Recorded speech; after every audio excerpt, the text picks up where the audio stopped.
Hey guys, it's Nila from Urban Agent, and I am back with the lovely Akriti Kakkar. You've done music for Bollywood movies so far, and they've always been very upbeat, very cheery songs, a lot of them. So, is that how you would describe your sound? Is that something that you like, or do you like to play around with your music?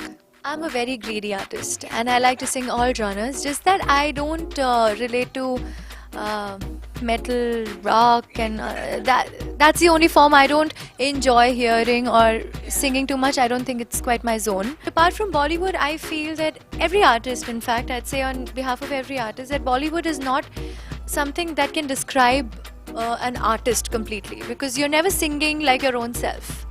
You can put how much ever of your own heart and soul and character into the song, but it'll still be different from what you'd otherwise want to do. So how much importance we give to Bollywood songs, it's definitely legit. It's very important because you have to have Bollywood songs to drive your career and to be called a playback singer. But I love to do independent music too. Every time I go on stage for a solo concert, I always try singing my independent songs composed by me, or you know um, like the pop segment in our country is almost dissolved. I grew up listening to, be it Alisha Chinoy or Sunita Rao or Shilpa Shetty, Baba Sehgal. There were so many people that, and Adnan Sami had come out with those albums in those times. I thought those albums and that kind of music is what made me think, यार यही करना है, music videos करेंगे. But by the time I was old enough to get into the industry, the whole remix era had started. I did a lot of remixes too, which became quite popular. But I always thought कि नहीं, कुछ अपना करना है, so that the audiences know that if you're singing a Saturday, there is another side of you which is trying to reach out to, to the audience and tell them who you really are.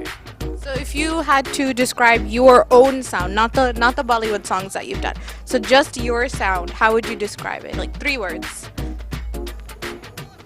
My own.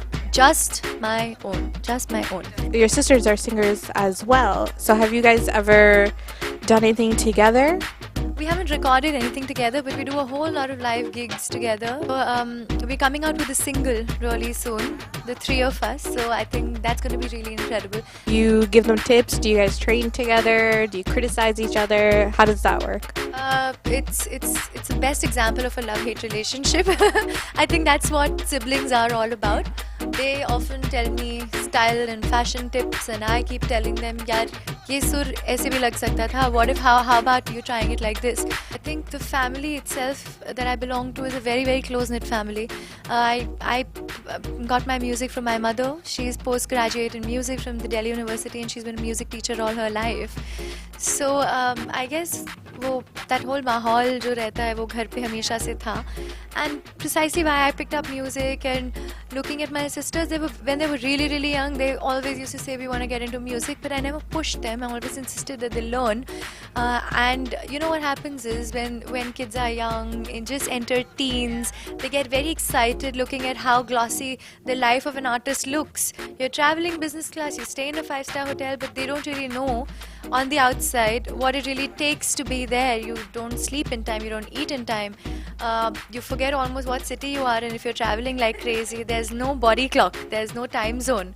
So slowly and gradually, when they grew up, they did understand that they barely see me at home because I'm traveling all the time. And the hardship that you have to sort of go through and battle it out when you don't have a godfather.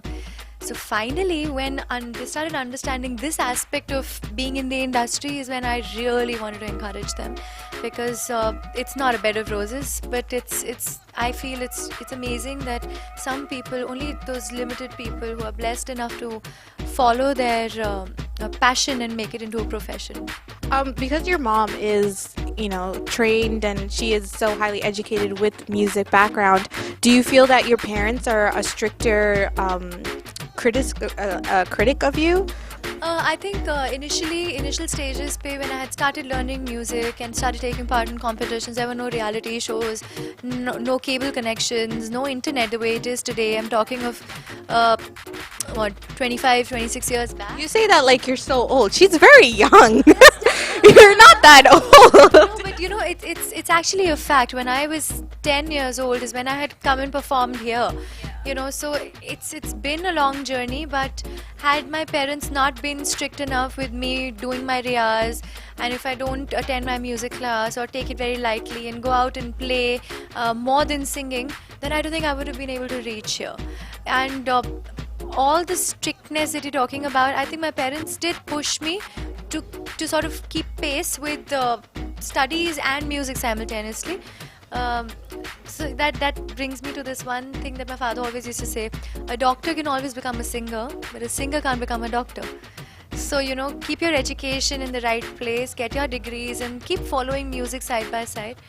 But had it not been for their push, I don't think I would have been able to make it. I can see clearly you're so passionate about music. But if you were not a musician, what would you be? I don't know. When I had come to Mumbai, I wanted to be a playback singer, but I didn't know if I'll be able to crack it because I didn't know anybody. I didn't know how to go about things.